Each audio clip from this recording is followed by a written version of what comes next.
हम तुम्हें ज्यादा परेशान नहीं करेंगे इंद्र, तुम अपना काम करो, केवल हम तुम्हें प्रसाद देने आए थे। तो दुर्वासा ऋषि ने अपने गले से वो माला उतार करके इंद्र को पहना दिया। इंद्र ने तुरंत अपना मोह बिगाड़ दिया। कैसे महात्मा है, इन्होंने अपने गले का जूठा माला मेरे को पहना दी। मैं इतना बड़ा देवराज हूँ, सारे देवता पारिजात के फूलों की माला पहनाते और इनने साधारण माला।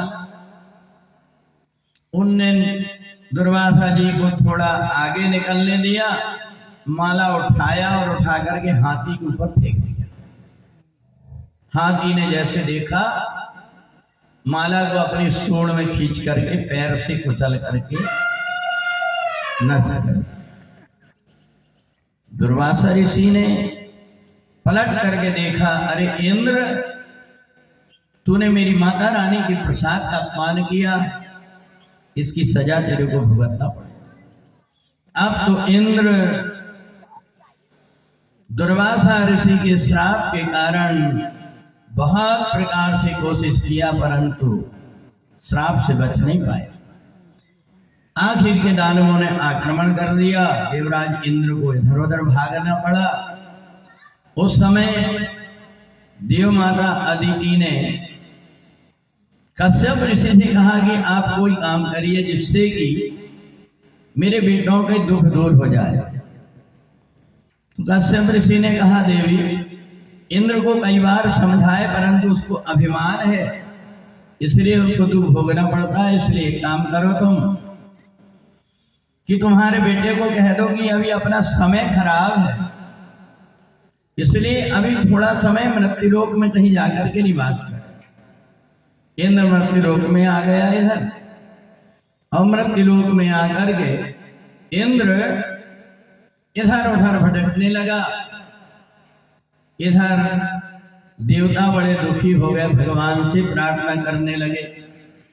भगवान से जब प्रार्थना करने लगे तो भगवान ने कहा कि ठीक है, एक काम करो, तुम देवता और दानव दोनों मिलकर के एक समुद्र का मंथन कर।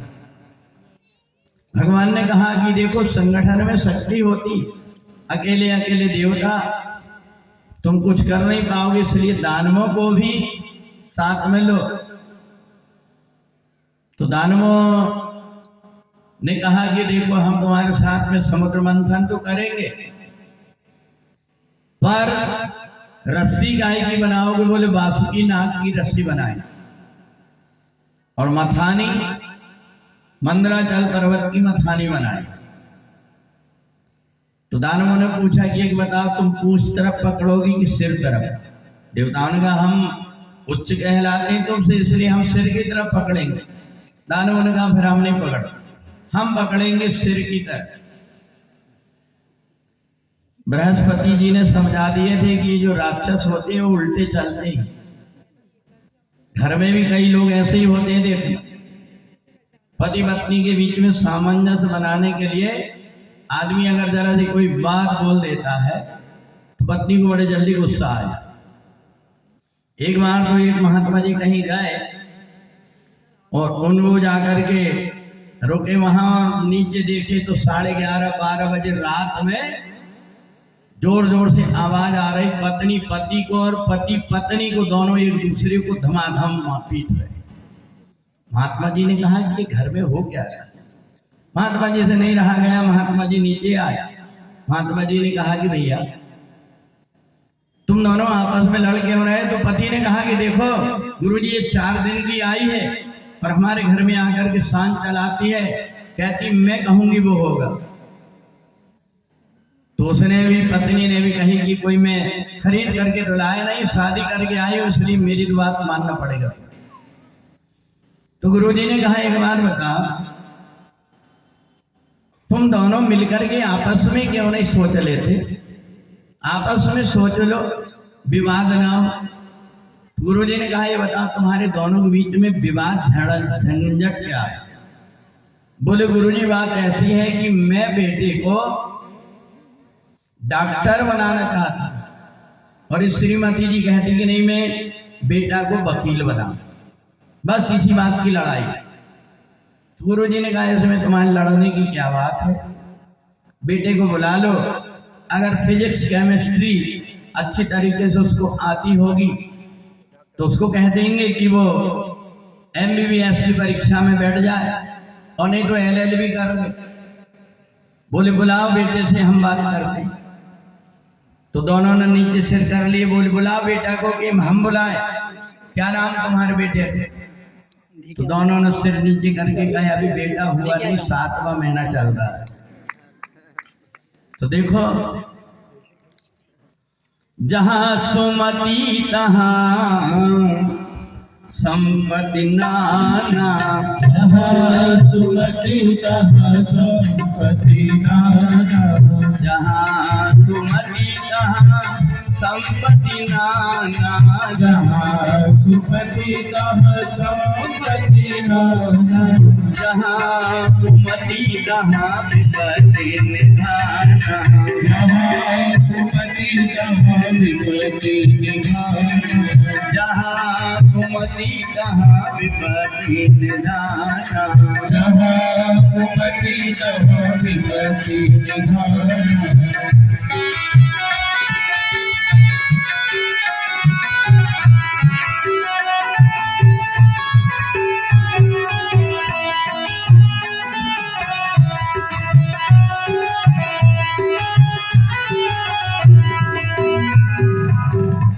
दानवों की बुद्धि उल्टी, उनने पकड़ लिए सर्प के मुंह तरफ, और जब समुद्र मंथन प्रारंभ हुआ तो मंदराचल पर्वत डूबने लगा।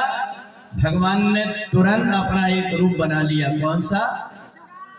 कच्छप अवतार। भगवान ने तुरंत कच्छप, देखो ये अपने भारत की संस्कृति, अपने बेटा बेटियों को अगर अध्यात्म का ज्ञान होता है, अपने को गर्व होता है कि उनको देखो छोटा सा बेटा बोलता है कि भगवान ने, ये समुद्र मंथन की ऐसी लीला है जिसमें भगवान ने 3 रूप अपने बनाया। ये जब समुद्र का मंथन होने लगा, भगवान ने नीचे ना जाए पहाड़, इसलिए कच्छप रूप बना लिया। और जब समुद्र मंथन प्रारंभ हुआ तो सर्प को जैसे ही घर्षण हुआ तो मुंह से जहर निकलने लगा, और उस जहर के कारण पूरे राक्षस काले पड़ गए। इसलिए दुर्गा जी के पास में जो राक्षस दिखाई देते हैं वो गोरे नहीं दिखते, काले रंग के, इसलिए क्योंकि जहर की लपट से वो काले पड़ गए थे।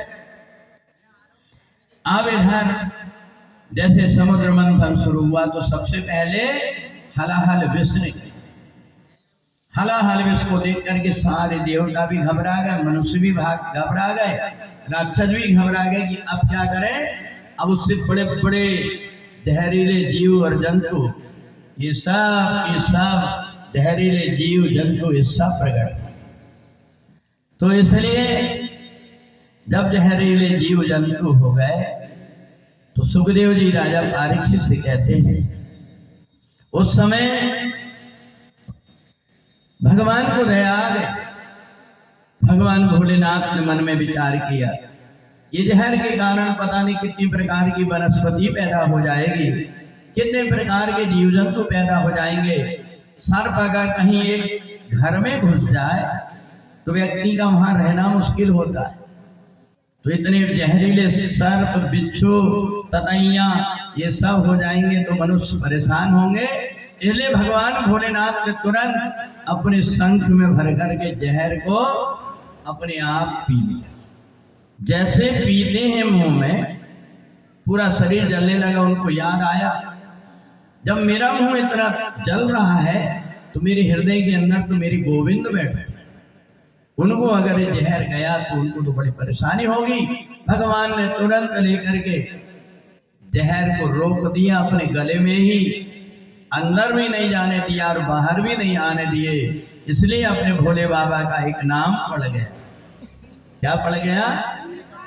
नीलकंठ भगवान की जय। भगवान भोलेनाथ ने जब जहर पिया तो जहर पीने से पूरा शरीर ऐसा गर्म हो गया, भोलेनाथ से रहा नहीं गया, इधर उधर पलटने लगे। जब पलटने लगे तो भगवान के गण दौड़ करके के माता जी के पास में गए।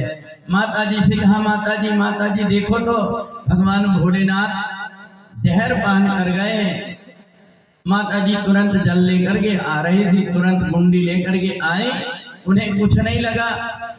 आते आते वो जल लेकर के आई थी तो सब महात्माओं ने देखा, माता जी कहाँ जा रही इतने जल्दी में? बोले भगवान भोलेनाथ जहर के कारण मदहोश हो रहे। ऋषियों ने कहा, हम भी भगवान भोलेनाथ की भक्ति करते हैं, इसलिए आपके साथ हम भी चलेंगे मुसीबत के समय। तो माता जी जब जल पड़ने लगी, जल डालने लगी भगवान के ऊपर, तो उतने में ऋषियों ने भी अपने वेद मंत्र शुरू कर दिया। हरि ओम गणानां त्वा गणपति गवावहे प्रियाणां त्वा प्रियपति गवावहे निधीनां त्वा निधिपति गवावहे। देखो ये जो मंत्र है आप रोज प्रतिदिन सुबह अभिषेक में सुनते, और 1 साल तक जहां हम अभिषेक कराते हैं उसका जल पेड़ पौधों में डाल देते हैं। ये पूरे एरिया में 1 वर्ष तक आपको रुद्र के मंत्र का ध्वनि यहाँ पर गुंजारित होते रहेगी। और जहां जहां ये रुद्र के मंत्र गुंजारित होंगे कोई प्रकार की महामारी और कोई प्रकार की बाधाएं नहीं आती। इसलिए रुद्र के मंत्र का इतना प्रभाव होता है। आप सभी प्रातःकाल भगवान के अभिषेक में भी आ जाते हैं। इसलिए 12 जगह 12 ज्योतिर्लिंग हमने यहाँ पर रख करके आप लोग पूजन करते हैं। भगवान भोलेनाथ ऐसे अवधर दानी है कि उनकी पूजन जो कोई भी करता है भगवान भोलेनाथ की उनके ऊपर कृपा बरसती। भगवान भोलेनाथ के ऊपर जब जल और मंत्र रुद्री के आए, भगवान भोलेनाथ ने आंख खोल करके कहा, पार्वती तुमने और ऋषियों ने मिलकर के मेरे दुख को दूर किए हैं, इसलिए मैं भी ये वरदान देता हूं कि जो मेरे इन रुद्र मंत्रों से मेरे ऊपर जल डालेंगे उनकी कभी अकाल मृत्यु नहीं होगी। इसलिए हम भगवान महादेव का पूजन करके त्रिपुंड को लगा करके हमारी जो भाग्य की रेखा है वो बदल जाए, इसलिए हम उन भगवान रुद्र की पूजा करते हैं। और उसी समय से ये रुद्र का अभिषेक प्रारंभ हो गया। तो इसलिए धीरे धीरे धीरे धीरे देवताओं को और राक्षसों को शांति मिली कि चलो जहर से तो छुटकारा मिला। अब फिर से जब जो है चालू हुआ समुद्र मंथन, तो एक एक करके रत्न निकलने लगे। हाथी निकला, इंद्र ने ले लिया, गाय निकली, ऋषियों ने ले लिया। इधर जब पारिजात वृक्ष मिला तो देवताओं ने ले लिया। दानवों ने कहा, हम यहाँ आलू छीलने आए, ये रखो, हमको नहीं करना है अब मंथन। तो देवताओं ने कहा, सुनो भैया नाराज मत हो, अब जो कुछ भी निकलेगा तो तुमको देंगे, हम कोई नहीं देंगे। और जैसे मंथन शुरू किए तो निकली महारानी। वो रात के समय कई लोग पीते हैं, जो अपने यहाँ छिंदवाड़ा में नहीं पीते परंतु बाहर पीते हैं लोग। तो इसलिए देवताओं ने देखा कि ये तो मदन मस्त हो गया। उसी समय पर धन्वंतरी जी बढ़िया से अमृत का कलश लेकर के आए और अमृत का कलश लेकर के सारे देवताओं को बिठा लिया, लाइन से देने लगे। परंतु उस समय राहु को नहीं रहा गया, चंद्रमा और सूर्य के बीच में आके बैठे। भगवान जब सबको अमृत बांट रहे थे तो देखो देवता जो होते हैं वो भगवान के प्रसाद को प्रसाद के रूप में लेता है और दानव उसको पेट भरने के लिए लेता है। तो इसलिए जो बांटते हैं उसको प्रसाद कहते हैं और जो बटोर करके रखते हैं उसको विषाद कहते हैं।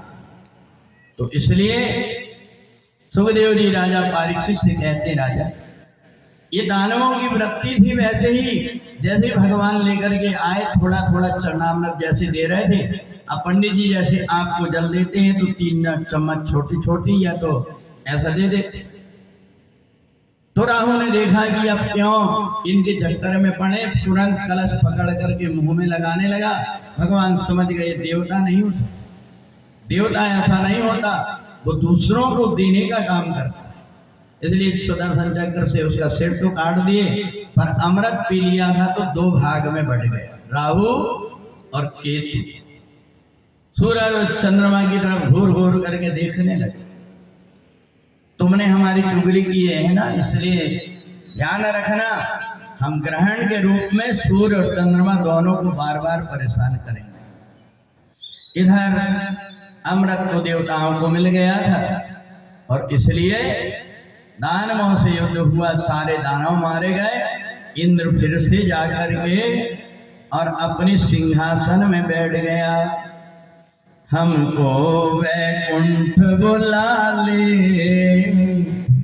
ओ कन्हैया बांसुरी वाले, हमको वैकुंठ बुला ले, ओ कन्हैया बांसुरी वाले, हमको वैकुंठ बुला ले, ओ कन्हैया बांसुरी वाले, हमको वैकुंठ बुला ले, ओ कन्हैया बांसुरी वाले, कन्हैया बांसुरी वाले, कन्हैया बांसुरी वाले, कन्हैया बांसुरी वाले, कन्हैया बांसुरी वाले, हमको वैकुंठ बुला ले, ओ कन्हैया बांसुरी वाले, हमको वैकुंठ बुला ले, ओ कन्हैया बांसुरी वाले।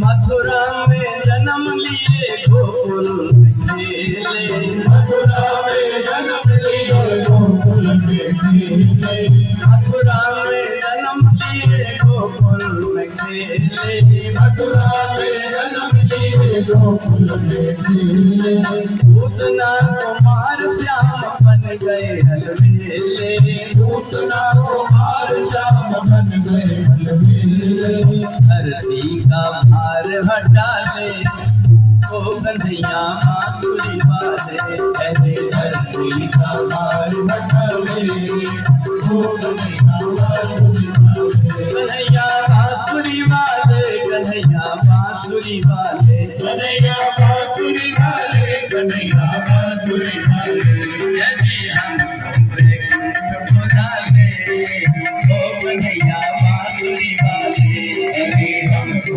वैकुंठ बुला ले, ओ कन्हैया बांसुरी वाले।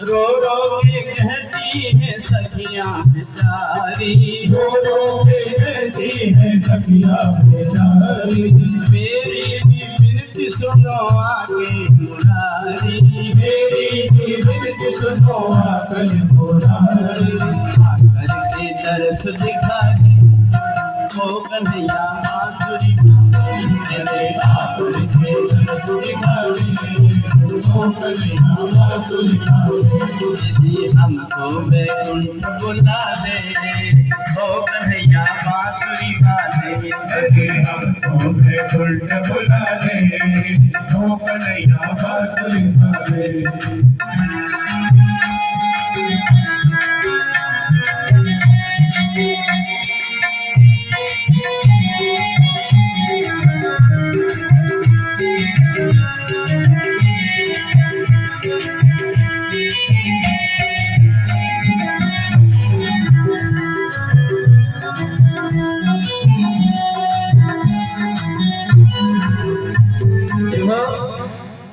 हर ठोकरें गिराने के लिए नहीं होती, कुछ ठोकरें इसलिए लगती कि संभल करके चलो, गिर जाओगे इसलिए।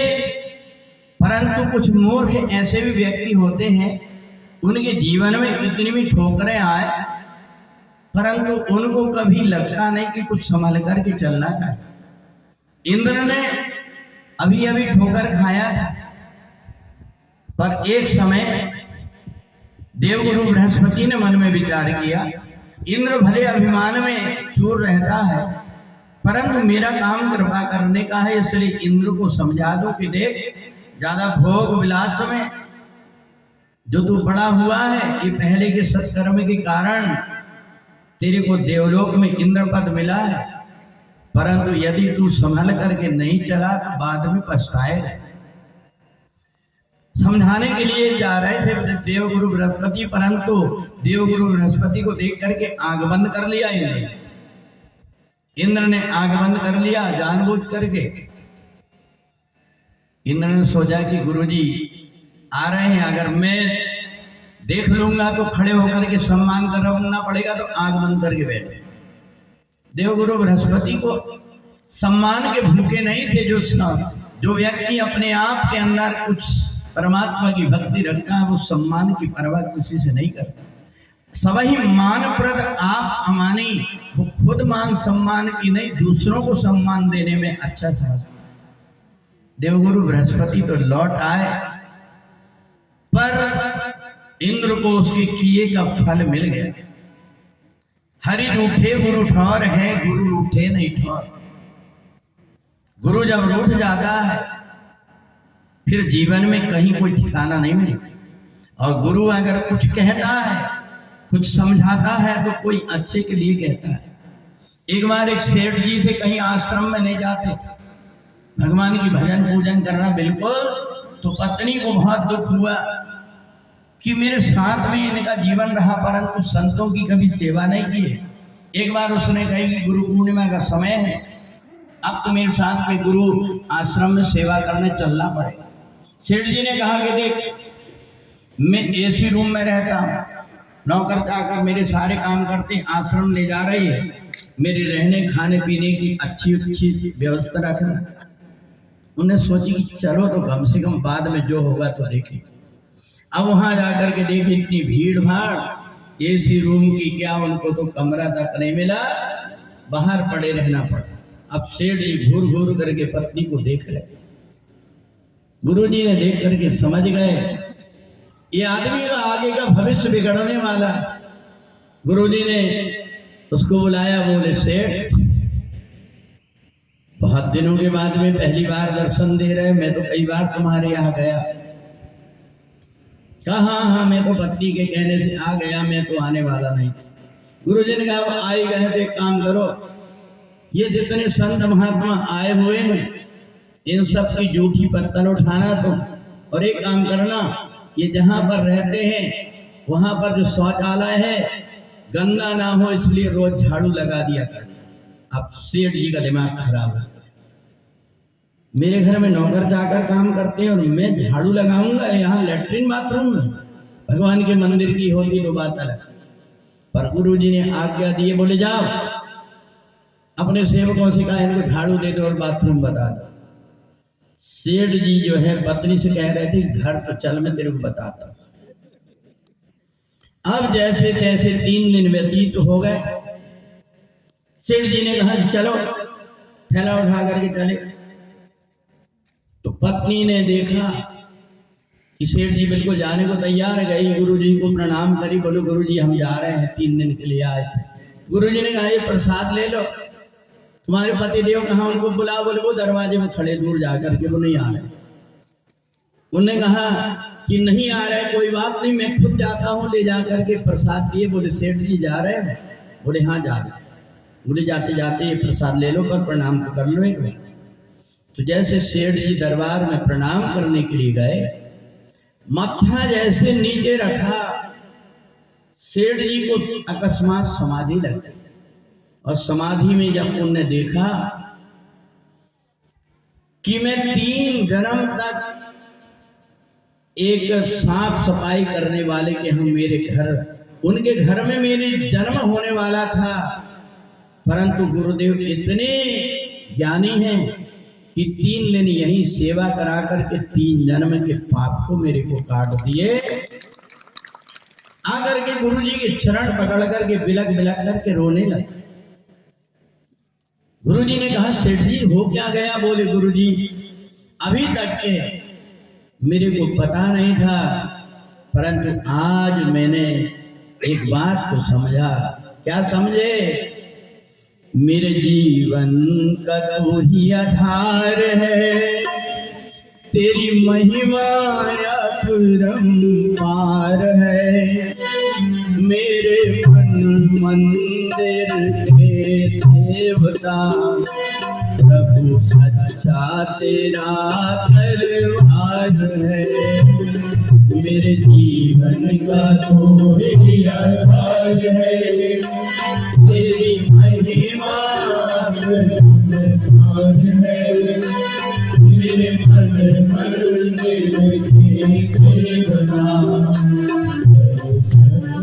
तेरा दरबार है।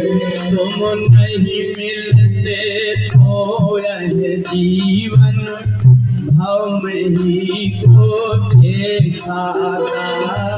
तुम नहीं मिलते तो यह जीवन भाव में ही को देखा। कभी पशु बन कभी पक्षी बन कर आते और जाते रहता। कभी पशु बन कभी पक्षी बन कर आते और जाते रहता। मुझ पे तेरा बड़ा उपकार है, तेरी महिमा अपरंपार है। मेरे मन मंदिर में देवता, सच्चा तेरा दरबार है। मेरे जीवन का तू ही आधार है, तेरी महिमा अपरंपार है। मेरे मन मंदिर तेरा दरबार है।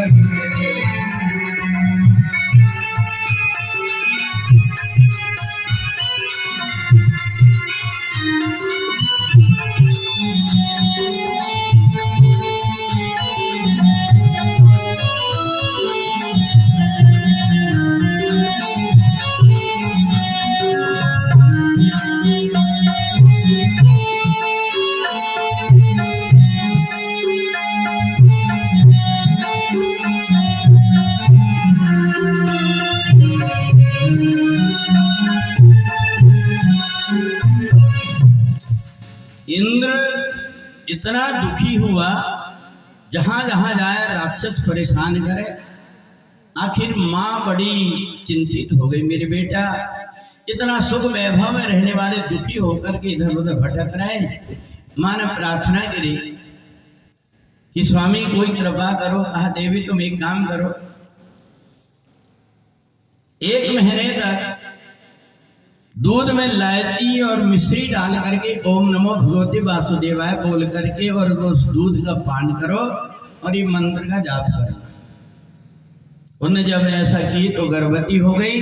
थोड़े दिन के बाद में उनसे एक बालक का जन्म हुआ जिसका नाम था उपेंद्र। परंतु वो छोटे से थे, नापने में छोटे थे, इसलिए बौना बोलते। बौना को 52 रूप में भगवान ने अवतार लिया। 52 अंगुल के थे, इसलिए 52। और अपन सीधी सादी लीला भारती की भाषा में बोले तो बौनी, बौना बोल। तो इधर जब भगवान का छोटा सा रूप बटुक को धारण करे, हाथ में कमंडल लेकर के जब भगवान बटुक को देखा तो सारे देवता प्रसन्न हो गए। देवगुरु बृहस्पति ने कहा, देखो जन्मनो जायते शूद्र, जन्म से व्यक्ति शूद्र पैदा होता है, इसलिए संस्कारात् द्विजो भवेत्। हम तुम्हें द्विज बनाना चाहते हैं और तुरंत लिया और ऋषियों को बुला करके और भगवान वामन का यज्ञोपवीत संस्कार किया। यज्ञोपवीतम परमं पवित्रं प्रजापते सेदं पुरस्तात् आयुष्मग्रं प्रतिमुञ्च शुभ्रं यज्ञोपवीतं बलमस्तु तेजः। का बेटा अब तुम बटुक बन गए। बटुक का काम क्या है? भिक्षा मांग करके ला। जाओ अपने सब रिश्तेदारों से भिक्षा मांग करके लेकर के आओ। बहुत सारा धन लेकर के बटुक भगवान गुरुदेव के पास में आए। कहा गुरुजी ये आपकी दक्षिणा। गुरुजी ने कहा इस दक्षिणा से हम संतुष्ट नहीं। फिर बोले तुम एक काम करो, कल कल बहती हुई माता नर्मदा के किनारे एक यज्ञ हो रहा है, उस यज्ञ में जाकर के वहां यज्ञ जो यजमान है उनसे जाकर के भिक्षा मांग करके तुरंत कमंडल लेकर के छत्ता लेकर के वामन भगवान चले। कहाँ पहुंचे? माता नर्मदा जी के किनारे। बोलो नर्मदा मैया की। वहां जब संतों को देखा तो मग्न होकर के नाच गा करके परिक्रमा कर रहे थे। वामन भगवान ने कहा ये माता नर्मदा का क्या प्रभाव है?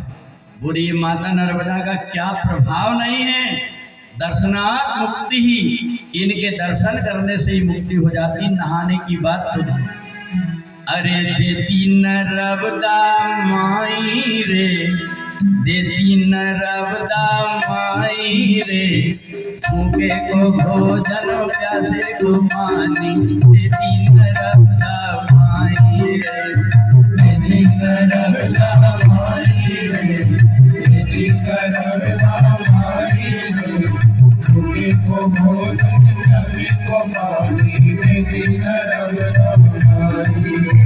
अरे देती नर्मदा माई रे, देती नर्मदा माई रे, भूखे को भोजन प्यासे को पानी, देती नर्मदा माई रे, देती नर्मदा माई रे, देती नर्मदा माई रे, भूखे को भोजन प्यासे को पानी, देती नर्मदा माई रे।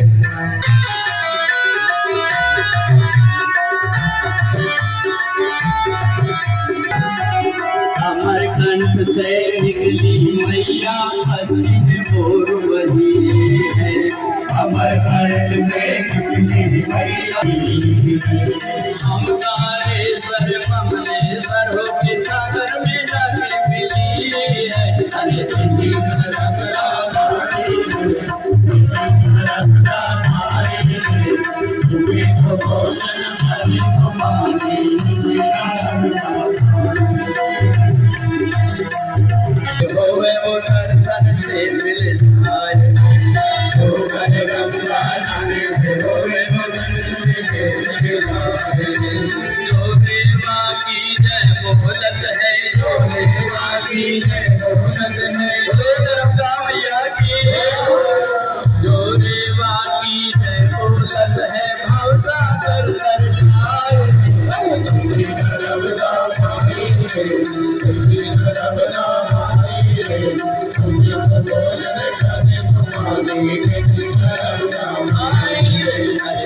नर्मदा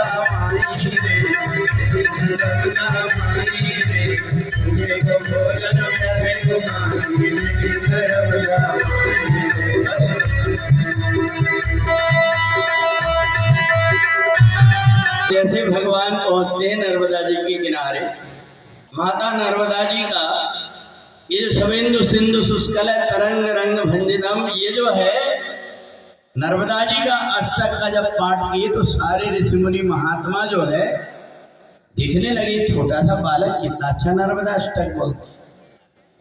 अब इतने में जितने यज्ञ करने वाले थे, स्वाहा स्वाहा करने वाले, वो भी देखने लगे। ये सब उठ करके महात्मा लोग कहाँ जा रहे हैं जो देखे तो वामन भगवान के आसपास भीड़ लग गई। बलि ने भी देखा। बलि ने सोचा कि अब मैं भी जाकर के देखता हूँ। तो शुक्राचार्य ने कहे तुम यजमान हो, तुम बैठो, कहीं जाओगे नहीं। यज्ञ छोड़ करके। हाँ गुरु जी, सब महात्मा लोग दर्शन करने गए, मैं भी दर्शन करने जा। बोले कोई बामन आमन नहीं। तुम्हें पता है वो कौन? मैं जानता हूँ, बामन 53 नहीं, वो 54 55 56 छुरी है, 56। बोले वही नारायण है जो तुम्हारा शत्रु है। बलि ने कहा मेरे यज्ञ में वो नारायण आए? बोले हाँ।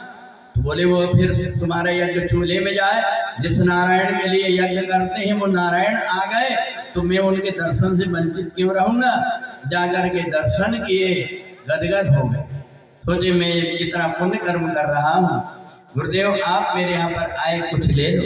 भगवान ने कहा क्या लेना बलि, ये शरीर भी तो अपना नहीं है, क्या लेना, ये तो सब यही रह जाते। बस यज्ञ के दर्शन हो गए, नर्मदा मैया के दर्शन हो गए, क्या लेना, हम तो जा रहे हैं। बोले नहीं नहीं कुछ तो ले जा। बोले क्या ले जा? तो बलि ने कहा शादी हुई कि नहीं? बोले शादी नहीं हुई। बोले तुम्हारी शादी करा देगा।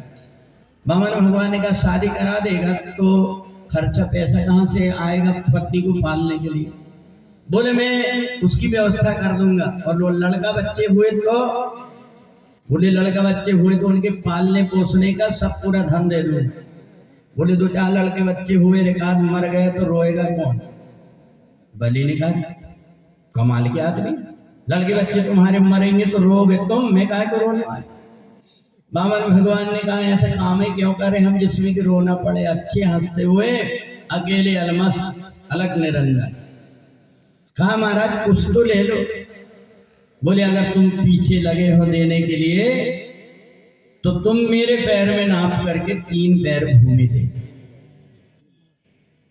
तो जब 3 पैर भूमि की बात आई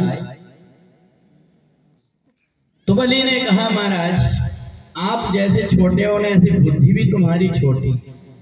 अरे 3 पैर भूमि में तो एक कमरा भी नहीं बनेगा, कम से कम थोड़ी बहुत 2-4-10 गांव मांग लो। कहा नहीं नहीं देना है तो संकल्प करो, नहीं तो हम जा रहे हैं। कहा अच्छा ठीक है संकल्प करो। जैसे संकल्प का जल डाले हैं भगवान ने अपना विराट रूप बना लिया। हरे ओम सहस्रवीर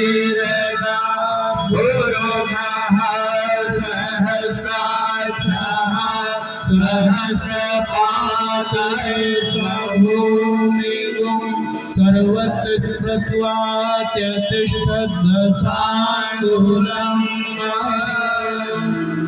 सारे ऋषि मुनि महात्मा भगवान की स्तुति करने लगे। शुक्राचार्य का देख ली, मैं कह रहा था मेरा कहना नहीं माना। एक पैर में भगवान ने पूरी पृथ्वी नाप लिया, दूसरे पैर में आकाश तक नाप लिया। बलि से कहा कि अब तीसरा पैर कहाँ रखूं? 3 पैर देने की कहा। बलि ने कहा भगवान एक बात बताइए, धन बड़ा होता है कि धन का मालिक बड़ा होता है? तो भगवान ने कहा धन से तो धन का मालिक बड़ा होता। बोले अभी धन नापे हो, मालिक बाकी है, इसलिए तीसरा पैर मेरे सिर के ऊपर रहे। भगवान ने जैसे तीसरा पैर रखे बलि को पाताल पहुंचा दिया। भगवान ने कहा देख तूने तो दे दिया, अब मेरी बारी है, तू मांग ले मेरे से। तो बलि ने कहा कि मैं तो तुम्हें पहचान गया, तुमने सब इतना किए हो, अब तुम अगर देना चाहते तो ये दे दो कि मेरे को पाताल का राजा बनाए तो चौकीदार कहाँ से लाऊंगा? तुम चौकीदार बन गए। भगवान चौकीदार बन गए। सारे देवताओं ने कहे कि ये तो और मुसीबत पड़ गई, भगवान तो बलि के यहाँ चौकीदारी। अब स्वर्ग वैकुंठ सब खाली है, मृत्यु लोक में कथा होगी। लक्ष्मी जी कहेंगी कि तुमने करे, सब देवताओं को दोष देंगी, अब क्या करो? तो देवताओं ने कहा एक काम करो, ये धागा ले जाओ और गुनगुनाते जाओ। लक्ष्मी जी ने कहा क्या गुनगुनाते जाऊंगा, मेरा तो सब कुछ लुट गया। बस बोले तुमको ये गुनगुनाना है, भैया मेरे राखी के बंधन को निभाना, भैया मेरे राखी के बंधन को निभाना, भैया मेरे राखी के बंधन को निभाना, भैया मेरे राखी के बंधन को निभाना। अब इधर लक्ष्मी जी को समझा दिए कि तुम्हें केवल ये कहना है कि मैं आज से तुमको भाई बना रही हूँ, और तुरंत ले जाकर के जब पढ़ने लगे तो देवताओं ने मंत्र पढ़ दिया, जो मंत्र आज भी अपन पढ़ते, एन बद्धो बलि राजा दानवेंद्रो महाबला तेन त्वाम प्रद्युम्नामि रक्षे मातल। तो देख रहे एन बद्धो बलि राजा। तो इस प्रकार से ये रक्षा सूत्र का विधान माता रानी ने शुरू करा दिया। इसलिए बहनें अपने भाई के हाथ में रक्षाबंधन बांध।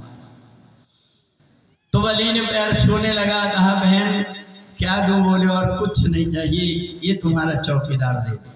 भगवान ने कहा देखो दोनों ने मेरे को मांगा है, इसलिए 4 महीने बलि के यहाँ रहूंगा, शेष समय लक्ष्मी जी के पास रहूंगा। तो इसलिए भगवान चातुर्मास में पाताल में निवास करते हैं। भगवान की जो लीलाएं हैं एक से बढ़कर के एक लीला है। ये चरित्र रामों के सगुण भवानी, चरित्र राम के सगुण भवानी, चरित्र राम के सगुण भवानी, चरित्र राम के सगुण भवानी, हर कीत जाए पूरी बलवानी, हर कीत जाए पूरी बलवानी, हर कीत जाए बुद्धि बलवानी, हर कीत जाए पूरी बलवानी।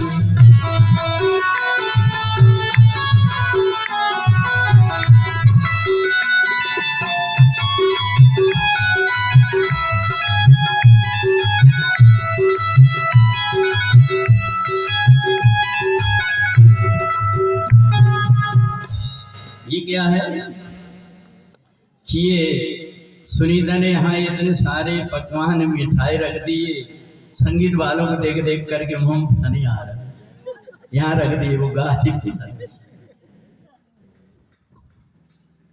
तो सुखदेव जी राजा परीक्षित से कहते, परीक्षित जिस समय पर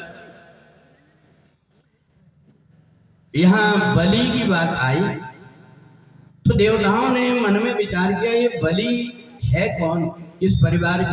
बोले ये पता है ये राक्षस कुल का है, परंतु देखो तो परमात्मा की कैसी कृपा हुई कि भगवान खुद उसके यहाँ पर जाकर के भिक्षा मांग कर गया।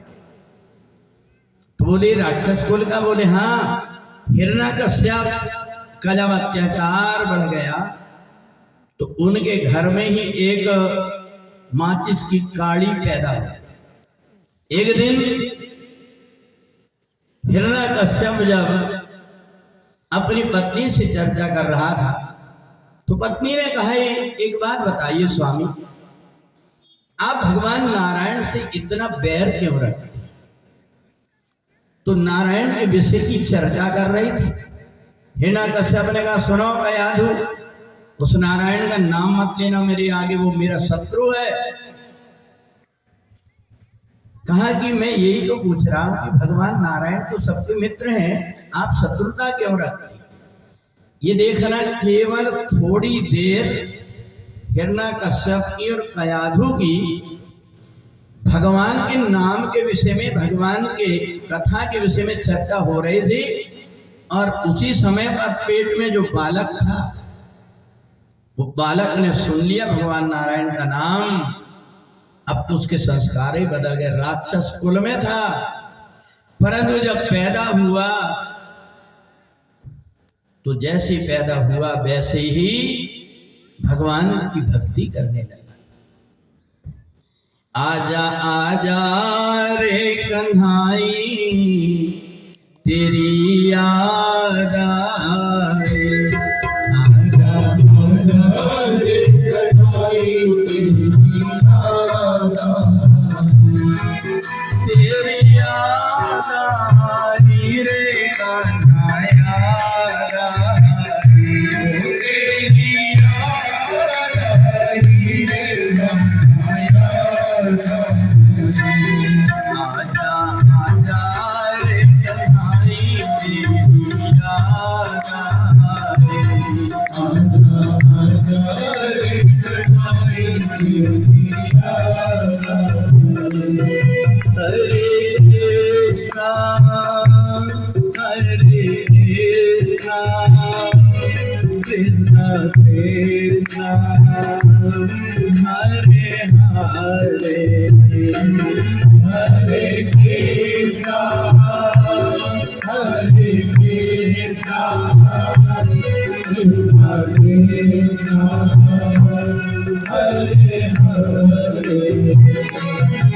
आजा आजा रे कन्हई तेरी आराधनी।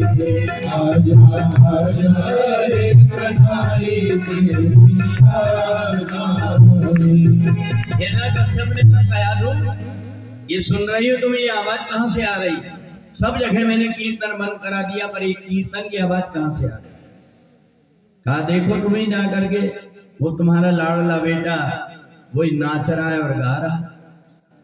हिरण्यकश्यप ने तुरंत क्रोध में आया और प्रहलाद को उठा करके और मंत्रियों को दे दिया, ले जाओ पहाड़ के ऊपर से फेंक दो।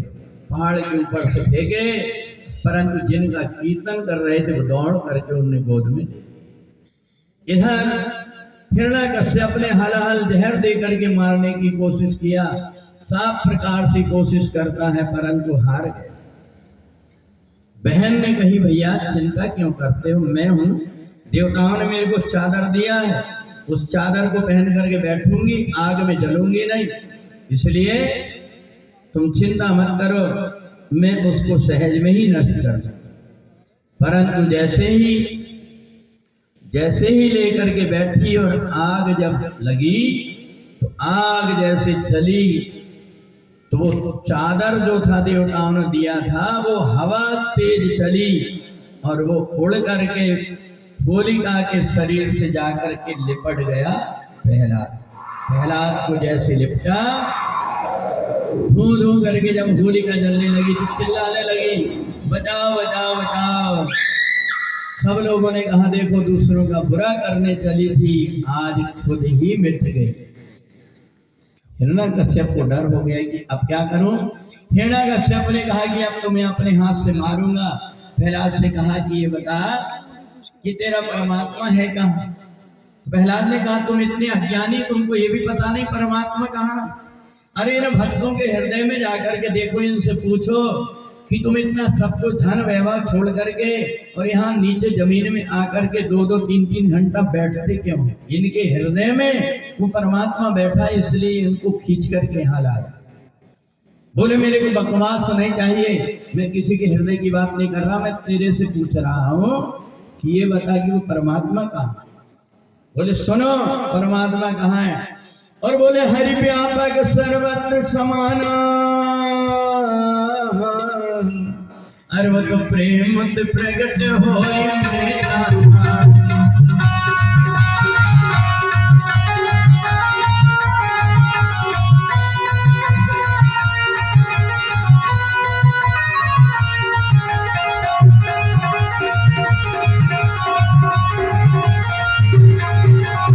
व्यापक सर्वत्र समाना,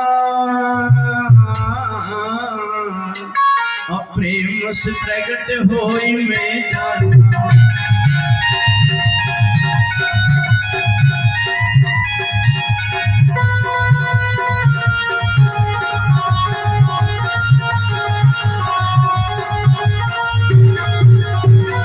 प्रहलाद ने कहा ये खम्बा में देख रहा हूं मैं भगवान को, तो वो भगवान मेरे को दिखाई दे रहा है, मेरे को देख करके परमात्मा भी खुश हो रहा है। देखो एक खम्बे में मेरे को परमात्मा आशीर्वाद दे रहे, कहते बेटा मैं हूं तू चिंता मत कर।